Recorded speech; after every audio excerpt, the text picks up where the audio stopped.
यह एक viral infection है जो इन्फ्लुएंजा वायरस से होता है। इसे एवियन फ्लू भी कहते हैं। इन्फ्लुएंजा वायरस के कई टाइप के स्ट्रेन होते हैं। बर्ड फ्लू मुख्य रूप से इन्फ्लुएंजा वायरस टाइप ए के H5N1 स्ट्रेन से होता है। इस वायरस के ज़्यादातर इन्फेक्शन, जैसा कि इसका नाम है, बर्ड में ही होते हैं, लेकिन यह इन्फेक्शन बर्ड से इंसानों में भी हो सकता है। बर्ड फ्लू नॉर्मल फ्लू से ज़्यादा सीवियर और जानलेवा इन्फेक्शन है। यह शरीर के सभी अंगों को नुकसान पहुंचा सकता है और मरीज को ज़्यादा कॉम्प्लिकेशन भी हो सकती है। बर्ड फ्लू का मोर्टेलिटी रेट यानी मृत्यु दर भी काफ़ी ज़्यादा है नॉर्मल फ्लू के कंपेयर में। बर्ड फ्लू होने पर 60% यानी 60% लोगों की मृत्यु हो जाती है, जो कि काफ़ी हाई है। इंसानों को बर्ड फ्लू संक्रमित, बीमार या मरे हुए पक्षियों के संपर्क में आने से होता है। यह वायरस पक्षियों के नेजल सीक्रेशन, मल अथवा उनके अंडों में होता है।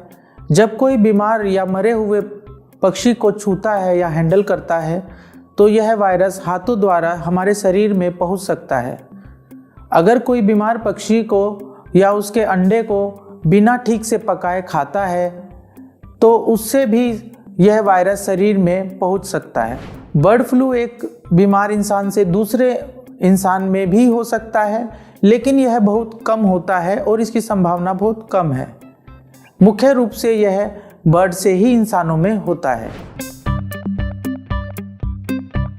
अगर आप नॉन वेजिटेरियन हैं और चिकन और एग कंज्यूम करते हैं तो WHO की गाइडलाइन के अकॉर्डिंग आप चिकन और एग जब भी घर में लाते हैं उसके बाद आप अच्छे से हाथ धोएं, हाइजीन का पूरा ध्यान रखें और बनाते वक्त इस चीज़ का ध्यान रखें कि आप उसे अच्छे से पकाएं।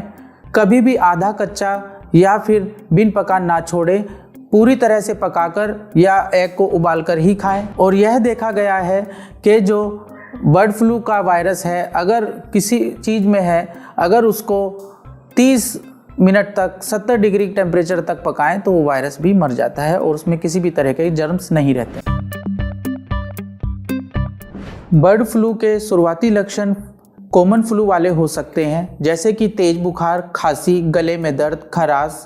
इसके अलावा मरीज को अन्य लक्षण भी आ सकते हैं, जैसे कि आंखों में रेडनेस, उल्टी, दस्त, सीने अथवा पेट में दर्द भी हो सकता है।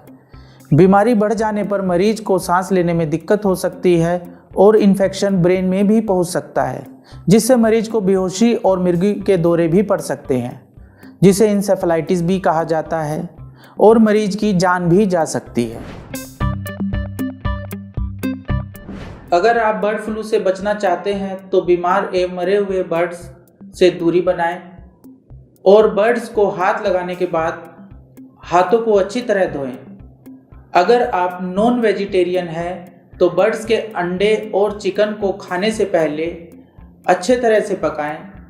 कच्चा एवं आधा पका चिकन या अंडा कभी ना खाएं। और अगर आपके आसपास कई पक्षी बीमार हो रहे हैं या मर रहे हैं तो लोकल अथॉरिटी से संपर्क करें और उन्हें इस बारे में बताएं।